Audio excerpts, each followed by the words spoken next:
Good afternoon. So I'm Thomas, and I'm going to present our work joint with the formal committee, and more especially one of the versions of the formal models that we worked on, and I will discuss why there are several and why it's not a problem. So first, what do we mean by formal spec? Well, it's composed of spec, so it means that it should be readable by humans that would like to be involved in RISC-V, as it can be, people writing software, or it can be people writing hardware. This document should be useful for both. And it's formal. It means that the interpretation should be unique.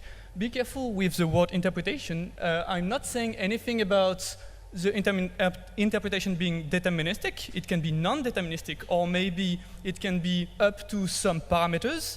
But the interpretation is unique in the sense that there is a way to compute all the possible outputs that are OK for the spec. And finally, one important part that we are emphasizing is the part about machine checkable. So this piece of code should be usable in proof assistance. So we should be able to piggyback into existing proof assistant and start proving stuff about it. We should start. We should be able to prove software, so prove that your algorithm that you've wrote is behaving, is computing the shortest path between two graphs, all the way down to the ISA semantic, but also to prove that the hardware that you just wrote is behaving in such a way that any single behavior that could happen in your hardware is actually something that was tolerated by the spec. Okay. So when we started this committee, one of the many points that we said was a strong requirement was, well, it should be possible to execute this spec, obviously. And that's one of the most common use cases. Right now, the default standard for riscv is spec. And even many people are complaining about it. It's still very useful to know what are you supposed to do. Just looking at the code and executing it, it's not the easiest way to figure out, but it's still something that allows you to know what you are supposed to do, the golden standard. So we want to keep this execution part. It's not OK to have just what we would say a relational spec or something like this. So the maximum of it should be usable as documentation. As I said earlier, we don't want to have some sort of difference between an English document and a non-English document. It should be possible to write this piece of code in such a way that there is no need for English documents, because it's ideal, right? It's a hope for the spec. And the spec should be written in a style that is usable by various proof assistants. The community have a lot of different ways to prove things, and we want to pick one that is agnostic regarding what kind of thing, what kind of proof assistant you are using. And it should be usable not by an undergrad student literate in formal method. You don't need to know about the whole RISC-V spec. Maybe you want to care only about a subset of the spec, and that should be possible. So we should have at least the same level of modularity that there is with the extension in RISC-V, obviously. But even more than that, you would like to be able to say, well, I don't really care about all the non-determinism coming out of virtual memory, because in my system, I know that my virtual memory is behaving that way, and so I want to be able to prove software with respect to this extra assumptions. Even though maybe that's not going to be sufficient to say that your software is RISC-V compliant in a very strong sense, it's still going to be useful, and a lot of really good work can come out of it. So users often want to be able to abstract over some level of details. And when we say RISC-V, the first thing that we think that we discussed already many times today is obviously RISC-V is not a unique specification. There are, and people said before, 3 specifications or 4, depending on how you count them, there are many of them. That's an obvious sort of parametrization. So when we are talking about formal spec, we are really talking about making as many specs as there are different possibilities of using extensions with different mode and so on. This is not really difficult in the sense that it's fairly well understood, and even in spikes that's already done. You have supporting all the different possibilities. What is less common is that there are things that are not quite non-determinism, but that are trickier than just pure parametrization. For example, are we doing misaligned access in software or hardware? The first thing is, well, from the user mode point of view, it's not really a problem, right? Because when I'm writing software in user mode, I don't care if my misaligned load is made by toLoad or if my hardware has the ability to do it. So at some level, when I want to prove some properties about my program in user mode, I would not want to deal with those details of, well, going through the fact that 2 loads are generated for this specific instance. But this specific example shows you that depending on the point of view, the software writer do not really care about the specification of that, because RISC-V is specifying that it should be able to do it, even though it's possibly slow. The point is that for the hardware person, or for the operating system person, or compiler writer, or people that care about this kind of low-level things, it's something that we want to be able to describe. Another example is what when you have those write any read legal CSRs that we discussed already a little bit before in the debug spec. It was introduced. So those CSRs have the behaviors that, the names is kind of self-describing. You can write anything, but what you read back is legal, because some values are not legal. What do we do when someone writes an illegal value? How do we coerce? How do we change this illegal value into a legal value? Do we let the old one, and we assume that it's the only way that we can change it? Do we allow other kind of change? Maybe, if you wrote something that was a 2 and you really meant a 3, we allow this kind of behavior in the form of spec. And even worse, do we allow it to be non-deterministic, depending on, well, sometimes I will decide to resolve it one way or another way. And I went from extremely restricted, only one way to do it, to extremely free, which is non-deterministically pick one of those several things that you could do. And I think this example is an example where we don't want to have this non-determinism thing, because it's almost useless, in the sense that nobody really cares about, depending on the value of what is in memory at address 12,000, be able to write any read legal different things depending on what is at this place. So maybe some sort of not always resolving it the same way, but depending on maybe the privilege mode or maybe something else, will end up making sense.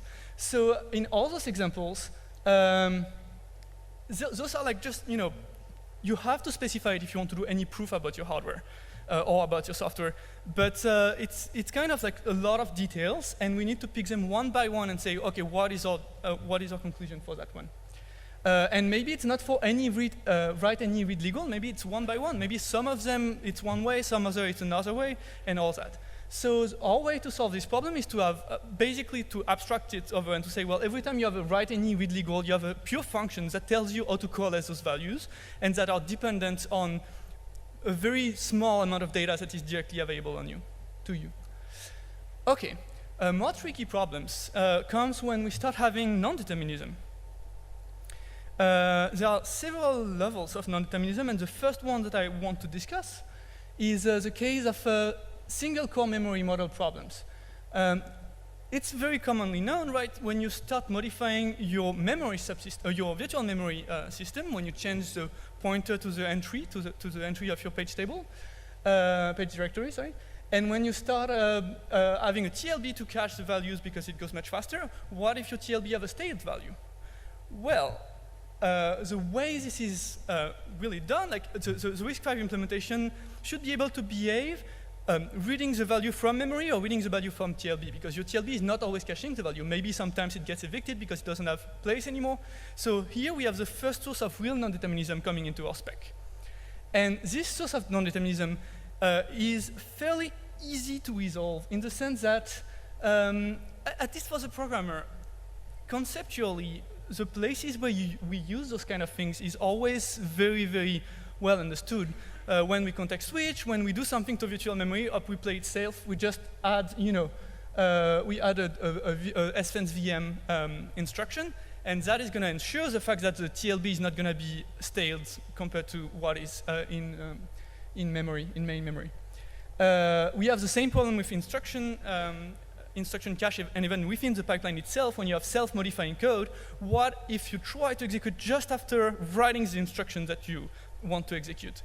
That's, nobody writes those kind of programs, or very few people write them. And when they write them, in one specific place at the beginning of the bootloader when you are copying your kernel from drive to memory, and you start jumping there. Here you are doing self-modifying code in some form, and you need to do an spens.i. So at some level you say, well, I don't really care about specifying it carefully, but you do when you want to do proof about those things. So it's not enough to say, well, I know what's going on. I just need to put a fence.i every time I do a self-modifying code. But though the kind of non-determinism in this specific example is fairly easy in the sense that we can operationally model it. We just add a TLB, which is an abstract TLB, and we say, well, we can tell you the two possible answers, and we keep doing the non-deterministic execution of all the possible things that could happen. So when we send a load for an instruction or for data that goes through virtual memory, we send it both towards the TLB and say, hey, do you have something in the TLB? And when it answers, yes, I have something, you can say, well, forget about it, or don't forget about it. If you forget about it, you are going into another tree of the computation, a sub-branch of the computation, saying, well, no, I am assuming that I forget about the fact that it was in the TLB because I just evicted it, or I keep it there, and I do as if I see the state value. You see that we are entering things that are like starting to get complex to program, and even more importantly, this is never going to be tractable in terms of computability. You know, I did some experiments with that, and even something as simple as you know, the RV64SI P-dirty, the test that is trying to play a little bit with virtual memory. If you try to check all the non-determinism possible, it will blow up, and you won't be able to do anything. So when you start trying to reason about those things, you will need to piggyback into a proof assistant and start reasoning formally with hypotheses that your code is not doing something silly, and that basically reason symbolically about what you're doing. And those were easy problems. Now there is a hard problem. The hard problem is a memory model problem. You already saw what is allowed and what is not allowed. And the real problem is the fact that what is allowed is not easily computable. It's fairly tricky to write an operational model. Cambridge University did it, have a partial thing, which is, if I remember properly, semi-decidable, so it can deadlock. But it starts becoming very, very tricky. So how do we integrate these these memory model problems, those axiomatic models, with the spec that is describing how is a plus, doing a plus. That is in itself a research subject on its own. So from there you can see that, well, there is a lot of work, and so people have their own taste going toward, well, Cambridge University is very interested in doing this memory model study, and some other people are very interested in doing concurrency problems, and like everyone has their own interest. So here's a list of specs that I could find that we have already discussed in our meetings. So you can see one of the main one, Clifford Wolf spec, written in System Verilog, and I will talk a little bit about it in a couple of minutes. And then you have, so Nikhil wrote two spec, one in BlueSpec Verilog, which is a language that is using mainly, that allows him to describe very efficiently non-determinism, but that has other cost, as we will see soon. Another one written in Haskell. Then there is Prashant Mundko at SRI that has one in L3. L3 is a language developed at Cambridge to describe ISA, so it seems well suited to use it. Cambridge, I said earlier, and there is us that also wrote something in Haskell. So how is that not that much of a problem? Well, if all of those things agree, there is no problem. It's just, you know, depending on your own taste. If you want to start working on software for multi-core programming, you should probably use a spec that is focusing way more on that, and that is, you know, efficient for this kind of thing and well suited for this kind of thing. Right now, none of them is complete. None of them allows you to do everything. And now what I want to get into more detail is our work.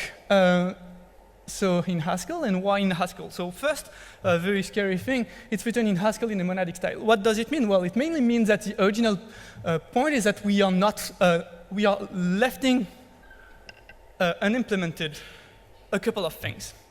We are not implementing, as part of the spec per se, or to get a register, or to set a register, or to load a word, or to store a word, or to get PC, and or to do all those micro-op. We are only describing, assuming that you know how to do that, or to do RISC-V machine. Okay? And the reason for that is because depending on the implementation of those functions, we will be able to cover different sort of the spec. We can go in the memory model direction if we do symbolic execution. We can go into pure simulation and exploration of virtual memory problems if we implement it within a non-deterministic style, and all those things. So I want to show you a little bit what this looks like, and then I want to show you a couple of different use case that we have right now to convince you that it's flexible enough to be usable. So, as I just said, we are not implementing directly those get registers, set registers, and those functions. So there is a shared code that independently of how you implement those functions will always be called. It's using type classes, the same way you could, use in Scala traits, or like there are many ways to do those kind of things. And then we will start implementing transformers and implementation. So we start implementing a very minimal 32-bit or 64, depending on what you want, implementation of these get register, set register, and all those. And then we say, if you have one of those, then I can transform it into a new spec that also tolerates some form of I/O. Because one of the also important things is when you're working with your own project, you have your own, way to do I/O. You have your own way to talk to the outside world, and sometimes it gets tricky to use existing piece of code that are rigid on many things and don't allow you to modify it and to do whatever you want to some addresses. So here what the second step is just, well, I want that when I write or read to this location in memory, I don't want to write or read to this location in memory, I just want to be able to print or get a car. This is really simple, but it's just to stage it. It's taking an existing implementation and wrap it around with something more.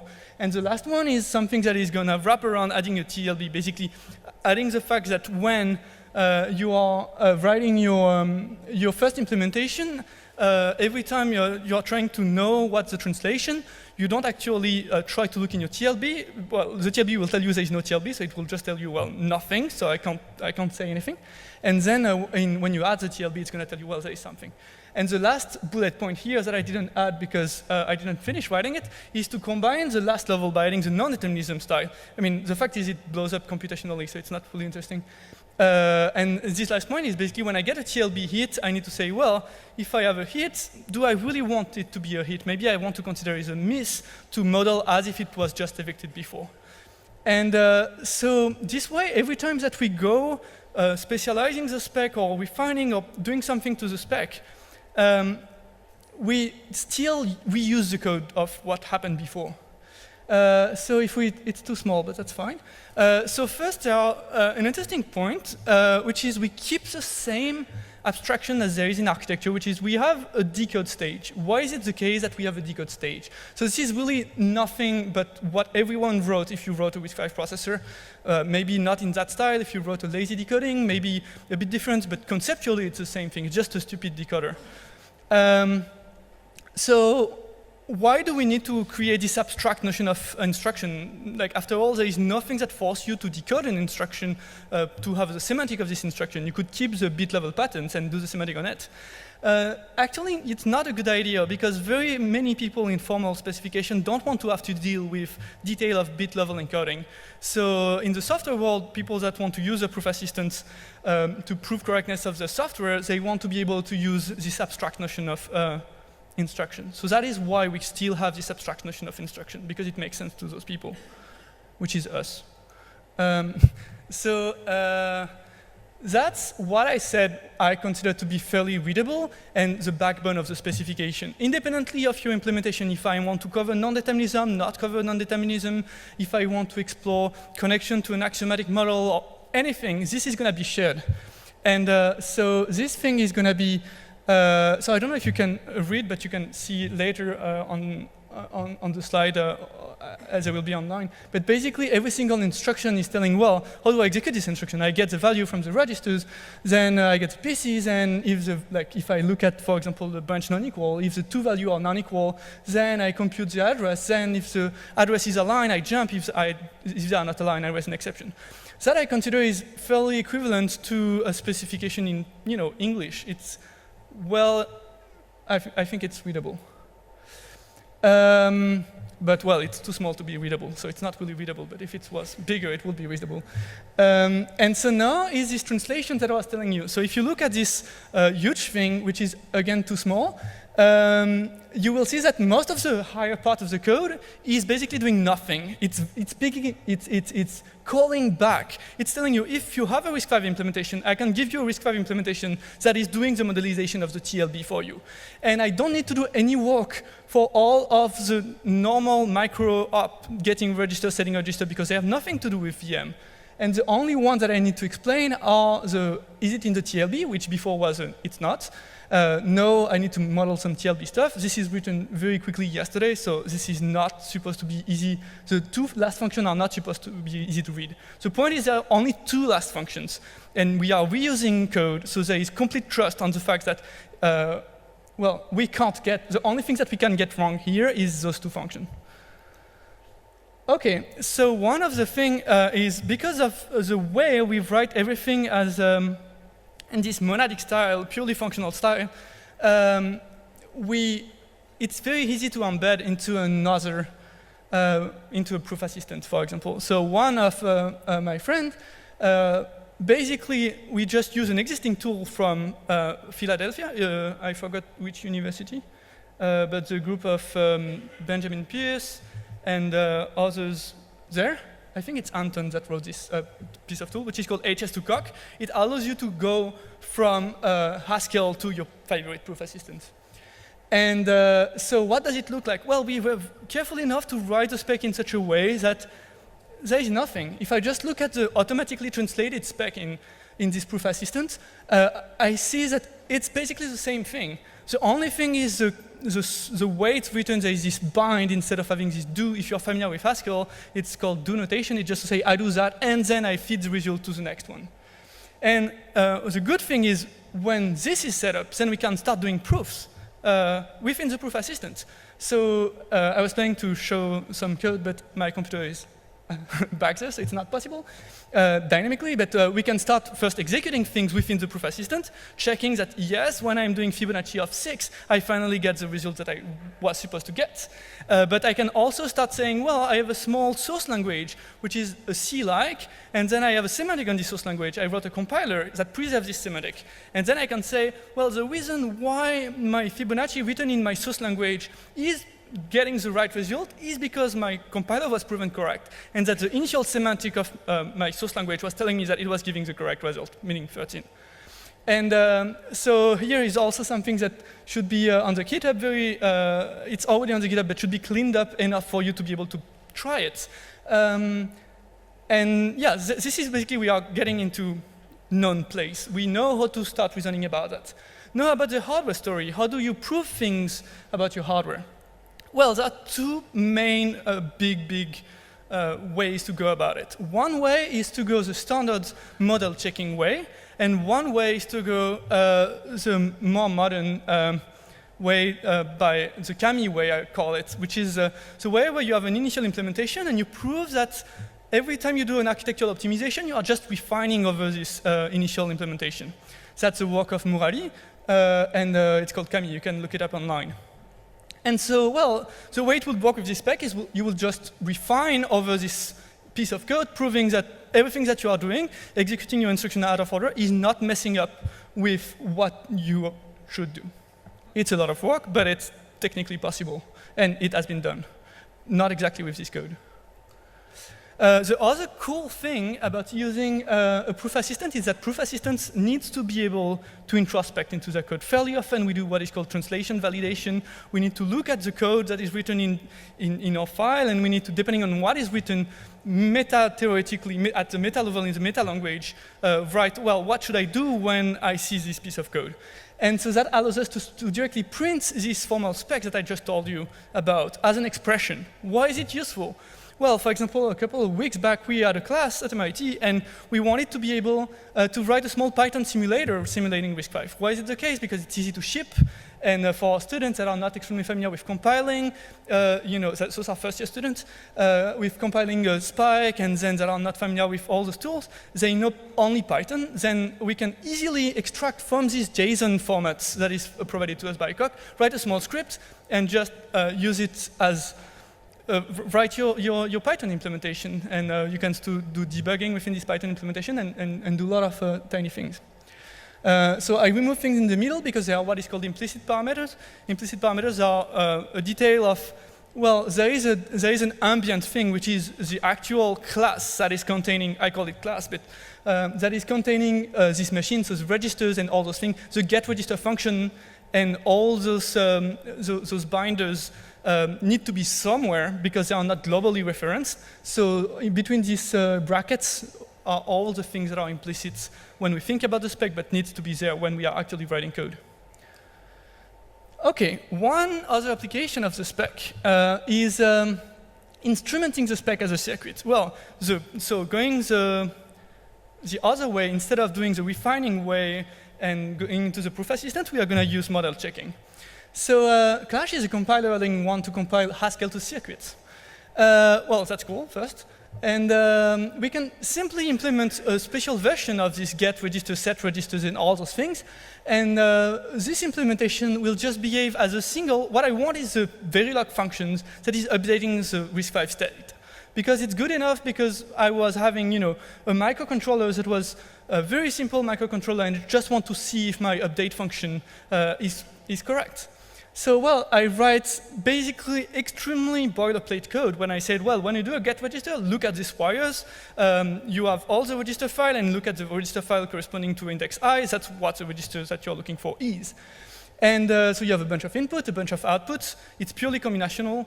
And, well, model checked by Clifford against RISC-V formal. So Clifford wrote the RISC-V formal spec, which is in system Verilog. And he used, I mean, it's not him that model checked him, it's his tool, but as he wrote the tool and did the model checking, that's him basically. And the way it works is he just exported the same interface that we are exporting. We agreed on an interface between RISC-V formal and this part of our spec, and we verified using model checking that those are agreeing on this subset of the ISA. We have not model checked the entire spec, we have model checked only a very tiny amount. Which is not even having CSR files. And the reason why not having CSR files is purely technical that we need to resolve, which is the CSR index are 12 bits, something like this, and they're fairly uncomfortable. You can't just send, when I was saying earlier, you know, the register file is passed as a bunch of wire. Well, if you send a bunch of wires corresponding to 2 to the 12, you know, corresponding to the all possible state of the register, the CSR file, this is not going to be this is not going to be practical. So we need a way to encode the fact that the CSR space is very sparse. So there is a small technicality here. Oh, and so finally, some fun that I had yesterday with the spec. What about, it's a standard, you know, technical trick in functional programming called partial application. What happened if instead of fetching the next instruction from memory, I would say I hardcode it from a program. So what I mean by that is that I want to design a RISC-V machine partially evaluated on a set of instructions. So I write a GCD, like, you know, in C, and then I say, well, let's assume that the memory is constant to that. Can you simplify the constant propagation, do everything to reduce the RISC-V semantic to RISC-V semantic applied to GCD? It's useless, but it's very fun. And so this is what the program looks like. It's just a Haskell expression. And then I'm saying that's a way you will know where to go just after, you know, the instruction, or to get the instruction from the PC. And we can, again, 5-liner Clash. We are reusing it, and it works. We just get the GCD. Well, it's useless because it's not the right way to design hardware, obviously. But it's interesting by the fact that it's possible. It says a lot about the flexibility of the spec and how you can reuse it on existing projects. If you can partially apply stuff, and if you can start, you know, saying, well, my design is RISC-V, except that I do some tricky thing on this part of the memory, and I want to be able to say it's RISC-V, and I want to be able to also replace my hardware by this specification for a while, where the part that is not RISC-V will still be replaceable by my piece of hardware. So it's fairly extensible. So for future work, a more complete version of the spec. Right now we have RV64/32 USMI PEV, like we have virtual memory, but we have not tried to boot Linux. There is, I think, some corner of delegation that I'm not very confident about, so we need to look into that. Another part is, well, the problem I just described a couple of minutes ago about hooking up CSRs for model checking. And finally, so the same way that you have a set of constraints axiomatically coming from the memory model, we could write our implementation of get registers, set registers, and all those as adding constraints to a system that are not the memory model constraint, but that are the RISC-V based ISA constraint. Saying, well, if you were in that state and then you are trying to do an add, then it means that you will necessarily end up in that state, you know, or logic style. And we would put those set of constraints plus a set of constraints coming from the memory model, and we could get a set of all possible behavior coming from from a couple of line of assembly. This will still be a problem for a bigger program because there is a combinatorial explosion, combinational explosion. Combinatorial? Combinatorial. Thanks. Okay. Thank you.